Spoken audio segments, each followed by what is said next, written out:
गांव के बीचों बीच एक गरीब किसान रहता था। उसका नाम था रघु। रघु बेहद मेहनती था, लेकिन किस्मत जैसे उससे हमेशा नाराज रहती थी। कभी उसकी फसल सूख जाती तो कभी बैल बीमार पड़ जाते। धीरे धीरे हालत इतनी खराब हो गई कि उसके घर में 2 वक्त का खाना जुटाना भी मुश्किल हो गया। एक रात भारी बारिश हो रही थी। आसमान में बिजली चमक रही थी।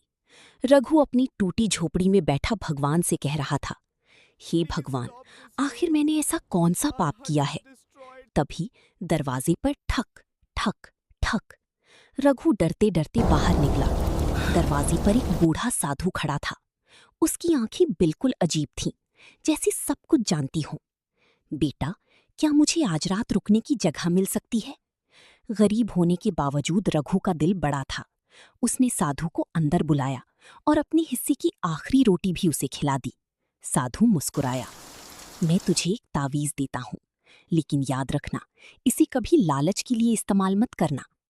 अगली सुबह जब रघु खेत पहुंचा तो उसकी आंखें फटी की फटी रह गईं। जो खेत कल तक सूखा पड़ा था, वो आज हरी भरी फसल से लहलहा रहा था। रघु खुशी से पागल हो गया। धीरे धीरे उसकी गरीबी खत्म होने लगी। घर बन गया, बैल आ गए, अनाज भर गया। पूरा गांव हैरान था। लोग कहने लगे, रघु के पास जरूर कोई जादुई शक्ति है। लेकिन कुछ दिनों बाद गांव में अजीब घटनाएं शुरू हो गईं। रात को लोगों को खेतों में काली परछाई दिखाई देती, किसी के जानवर गायब हो जाते, तो किसी के घर से अजीब आवाजें आने लगती। गांव वाले डर गए। एक रात गांव की मुखिया ने कुछ लोगों के साथ मिलकर उस काली परछाई का पीछा किया, और जो उन्होंने देखा, उसे देखकर सबकी पैरों तले जमीन खिसक गई। वो परछाई रघु थी, लेकिन उसकी आंखें लाल थीं, चेहरा डरावना हो चुका था, और उसके गले में वही काला ताबीज चमक रहा था। असल में ताबीज धीरे धीरे रघु के मन पर कब्जा कर रहा था। जितना ज्यादा लालच बढ़ता, ताबीज उतना ही शक्तिशाली होता जाता। अब रघु बदल चुका था। वो सोचने लगा, अगर मेरे पास पूरे गांव की जमीन आ जाए तो मैं सबसे अमीर बन जाऊंगा। उस रात रघु ने तावीज पहनकर गांव के कुएं पर कोई काला मंत्र पढ़ना शुरू किया। अचानक तेज हवाएं चलने लगीं। आसमान काला पड़ गया। गांव वाले डर के मारे कांपने लगे। तभी भीड़ में से एक बूढ़ी औरत आगे आई।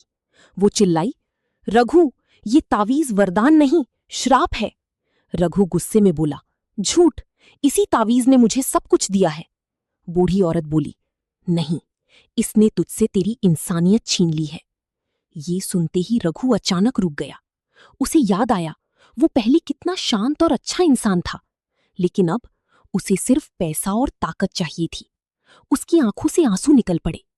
तभी तावीज जोर जोर से चमकने लगा, जैसे वो रघु को छोड़ना नहीं चाहता हो।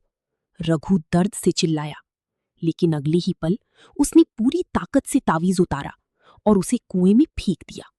जैसे ही तावीज पानी में गिरा, पूरा गांव जोर से हिलने लगा। काले बादल गायब हो गए, हवाएं शांत हो गईं, और कुछ ही सेकंड में सब कुछ सामान्य हो गया। रघु जमीन पर गिर पड़ा। सुबह हुई तो गांव वालों ने पहली बार रघु के चेहरे पर सुकून देखा। अब वो पहले जैसा गरीब जरूर था, लेकिन उसके दिल में लालच नहीं था। उस दिन गांव वालों को समझ आया, अंधविश्वास और लालच इंसान से उसकी इंसानियत छीन लेते हैं। अगर आपको ये कहानी पसंद आई हो तो वीडियो को लाइक करें, चैनल को सब्सक्राइब करें और कमेंट करके बताएं अगर आपके पास ऐसा तावीज होता